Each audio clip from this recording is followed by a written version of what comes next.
রাজধানী ঢাকার প্রাণকেন্দ্র মতিঝিল দেশের অন্যতম গুরুত্বপূর্ণ বাণিজ্যিক এলাকা, আর এই এলাকার পরিচিতির সঙ্গে ওতপ্রোতভাবে জড়িয়ে আছে একটি নাম, শাপলা চত্বর।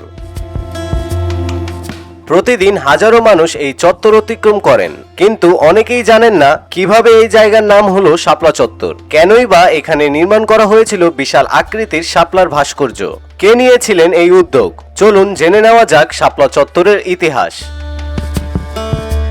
বর্তমানে শাপলা চত্বর একসময় ছিল মতিঝিল এলাকার একটি গুরুত্বপূর্ণ সড়ক সংযোগস্থল। রাজধানীর বাণিজ্যিক কেন্দ্র হিসেবে মতিঝিলের গুরুত্ব বাড়তে থাকায় এই এলাকাকে নান্দনিক ও পরিচিত করে তুলতে একটি প্রতীকী স্থাপনা নির্মাণের পরিকল্পনা নেওয়া হয়। বাংলাদেশের জাতীয় ফুল শাপলাকে কেন্দ্র করে তৈরি করা হয় এই ভাস্কর্য।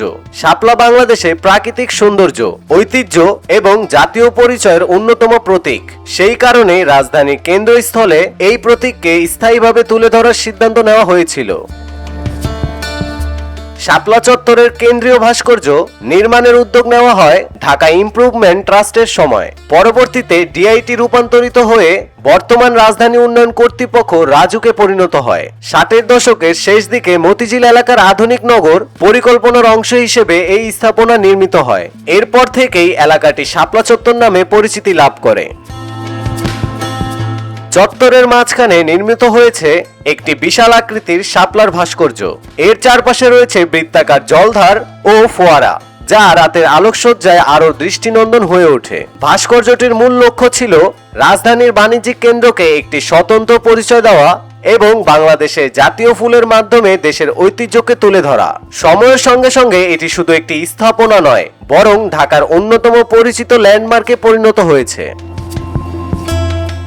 আজকের শাপলা চত্বর শুধু একটি ট্রাফিক আইল্যান্ড নয়, এটি রাজধানী ঢাকার অন্যতম পরিচিত প্রতীক। জাতীয় দিবস, বিভিন্ন সামাজিক আন্দোলন, গণসমাবেশ কিংবা সংবাদচিত্র, সব ক্ষেত্রেই শাপলা চত্বর বারবার উঠে আসে। প্রতিদিন হাজারো যানবাহন ও পথচারীর ব্যস্ততার মাঝেও শাপলার ভাস্কর্য মনে করিয়ে দেয় বাংলাদেশের জাতীয় ফুল, দেশের সংস্কৃতি এবং নগর পরিকল্পনার একটি গুরুত্বপূর্ণ অধ্যায়। শাপলা চত্বর শুধু একটি নাম নয়, জাতীয় ফুলকে ধারণ করে গড়ে ওঠা এই স্থাপনাটি কয়েক দশক ধরে রাজধানীর অন্যতম প্রতীক হিসেবে টিকে আছে। তবে এর সৌন্দর্য ও ঐতিহাসিক গুরুত্ব ধরে রাখতে প্রয়োজন নিয়মিত রক্ষণাবেক্ষণ এবং সচেতনতা। Desk report, Fahim Hossain, BRS Times.